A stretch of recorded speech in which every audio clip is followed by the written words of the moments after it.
سیدنا امام حسین رضی اللہ تعالیٰ عنہ کے گھرانے کی بات میں آپ کو کہوں، ایک بار حضور پاک صلی اللہ تعالیٰ علیہ وسلم حضرت فاطمہ کے گھر تشریف لائے تھے۔ یہ کون سا وقت تھا میں آپ کو بتاؤں، بچے دونوں بیمار تھے، امام حسن اور امام حسین۔ تو حضرت فاطمہ نے منت کر لی تھی کہ اگر یہ بچے صحت یاب ہو جائیں تو 3 روزے رکھیں گے۔ حضرت علی نے بھی منت کر لی، تو اس کے بعد بچے صحت یاب ہو گئے تو روزے رکھے۔ حضرت علی رضی اللہ تعالیٰ عنہ داماد رسول، اسد اللہ الغالب، شیر خدا جن کو کہتے ہیں، فاتح خیبر شکن اور فاتح خیبر، سیدنا علی بن ابی طالب رضی اللہ تعالیٰ عنہ ایک کھجوروں کے باغیچے میں کام کیا کرتے تھے اور مزدوری میں صرف 2 درہم آپ کو ملتے تھے۔ وہ 2 درہم ایسے کہ اس سے مدینے میں اتنا آٹا ملتا تھا جس سے 5 روٹیاں بن سکتی تھی۔ یہ دن کی مزدوری تھی ان کی، دن بھر کام کر کے آتے، روزہ رکھ کر کے گئے تھے، کام کر کے 2 درہم مزدوری میں لے آئے اور اس کے بعد آٹا خرید کر لائے اور کہا فاطمہ روٹیاں بنا لو۔ 5 لوگ تھے گھر میں، حضرت فاطمہ، حضرت علی اور آپ کی ایک کنیز فضہ اور حضرت حسن اور حسین رضی اللہ تعالیٰ عنہ۔ 5 روٹیاں بنی تھی اور شام میں افطار کے لیے بیٹھے تھے تو عین افطار کے وقت ایک مسکین دروازے پر آتا ہے، وہ کہتا ہے یہ اہل بیت کا گھرانہ ہے، میں بہت بھوکا ہوں، کیا مجھے کچھ کھلایا جا سکتا ہے؟ حضرت فاطمہ نے 5 روٹیاں اٹھا کر اس کی جھولی میں ڈال دی، ایک بھی نہیں رکھا، اور پانی پی کر افطار کر لیا۔ کیا یہ کر سکتا ہے ہم میں سے کوئی؟ افطاری کے وقت ہمارے سامنے رکھا ہوا سامان ادھر سے ادھر ہونے نہیں دیتے۔ کوئی تمہارا شربت تھوڑا سا اٹھا لے تو دیکھو پارا کتنا چڑھ جاتا ہے۔ افطاری کے وقت تو سب کو بھوک شدت کی لگی رہتی، اور اس وقت گھر میں جو موجود ہے وہ اٹھا کے دے دینا۔ مسکین تو لے کر چلا گیا اور یہ پانی سے افطار کر کے رہ گئے، رات کو اسی پانی سے سحری بھی، دوسرا روزہ تھا۔ حضرت علی مزدوری پر گئے، پھر وہی مزدوری اور آٹا لائے، 5 روٹیاں بنی اور افطار میں بیٹھے تھے کہ ایک یتیم بچہ آ گیا جس کے ماں باپ نہیں تھے۔ اس نے آواز لگانی شروع کی کہ میرا کوئی نہیں ہے، میرا آسرا نہیں ہے، میرا باپ نہیں ہے، میں یتیم ہوں، کیا مجھے اس گھر سے کھلایا جا سکتا ہے؟ آج حضرت فاطمہ نے وہ 5 روٹیاں اٹھائی، اس کی جھولی میں ڈال دی، کہا صبر کر لو، ہم پانی پی لیں گے۔ پانی پی کر دوسرا دن افطار کر لیا انہوں نے، اور اس دن اسی طرح سے سحری کیے، اور تیسرا روزہ تھا۔ کون رکھ سکتا ہے میرے عزیز؟ ایک روزہ ہی لوگوں کے لیے کتنا بھاری ہوتا ہے۔ تیسرا روزہ تھا بغیر کسی چیز کے کھائے ہوئے، اور تیسرے روزے کے بعد پھر مزدوری کی حضرت علی نے، پھر اتنی مزدوری سے آٹا خرید لائے، 5 روٹیاں بنی، اور آج ان کے کھانے کا وقت تھا، افطاری کرنے ہی والے تھے۔ جیل سے چھوٹا ہوا ایک قیدی ان کے گھر کے پاس آیا، قیدی تھا جو برسوں سے جیل کی سزا کاٹ رہا تھا، اچانک آیا اور کہا میں بہت بھوکا ہوں، میرے پاس کوئی اسباب نہیں، کھانے پینے کا کوئی سامان نہیں، اور میں نے اس گھرانے کی بڑی تعریف سنی ہے، یہ اہل بیت کا گھرانہ ہے، کیا مجھے کھلایا جا سکتا ہے؟ یقیناً وہ لجپال گھرانہ ہے، وہ سخی گھرانہ ہے۔ آج بھی 5 روٹیاں اٹھائی اور ڈال دی، اور حالت یہ ہو گئی تھی کہ سب کا پیٹ پیٹ سے لگ گیا تھا اور آواز نہیں نکل رہی تھی کسی کی۔ تیسرا دن گزرا تھا اور اس وقت سب حسنین کریمین طاق میں دبکے ہوئے اندر بیٹھے ہوئے تھے، حضرت علی جھکے ہوئے تھے، حضرت فاطمہ بھی وہ سجدے میں تھی۔ رسول کریم صلی اللہ تعالیٰ علیہ وسلم اس حالت میں اس گھرانے میں تشریف لاتے اور آئے، آواز دیا تو آواز کسی کی نکل نہیں رہی، سناٹا ہے گھر میں۔ دیکھا تو حسنین کریمین جسم پورا لاغر دکھ رہا ہے، دیوار سے دبکے ہوئے بیٹھے ہیں، حضرت فاطمہ الگ، حضرت علی الگ۔ یہ کیا منظر ہے؟ یہ اہل بیت وہ ہیں جو فاقہ کرتے تھے لیکن شکایت کسی کے پاس کرتے نہیں تھے۔ یہ نہیں کہ ہمارے گھر میں کچھ نہیں ہے، کبھی نہیں کہا۔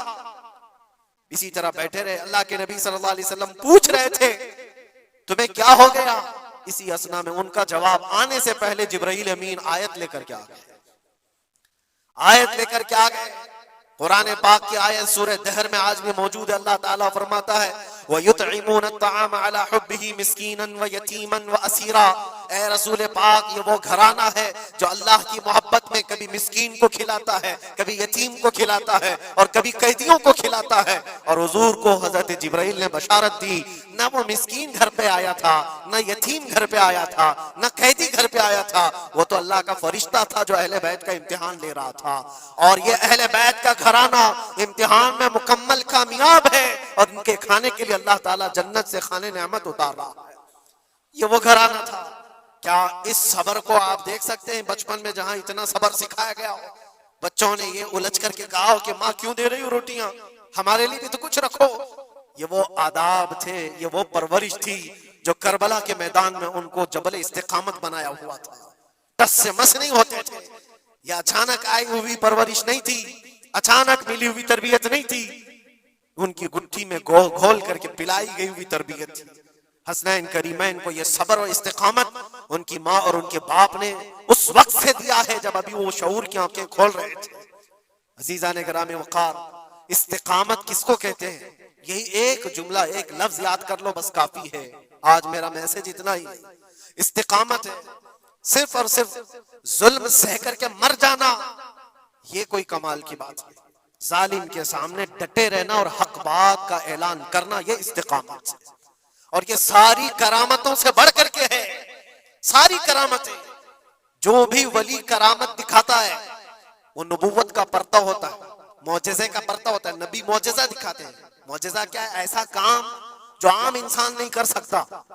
جیسے حضرت موسیٰ علیہ السلام نے اپنے لکڑی کو زمین پر ڈالا تو وہ سانپ بن گیا، اژدھا بن گیا۔ حضرت عیسیٰ علیہ السلام مٹی کے پرندے کو پھونک مارتے تھے تو وہ اڑ جاتا تھا، یہ معجزہ ہے۔ اور ولی سے جو کام صادر ہوتا ہے ایسا جو عام انسان نہیں کر سکتا، اس کو کیا کہتے ہیں؟ کرامت۔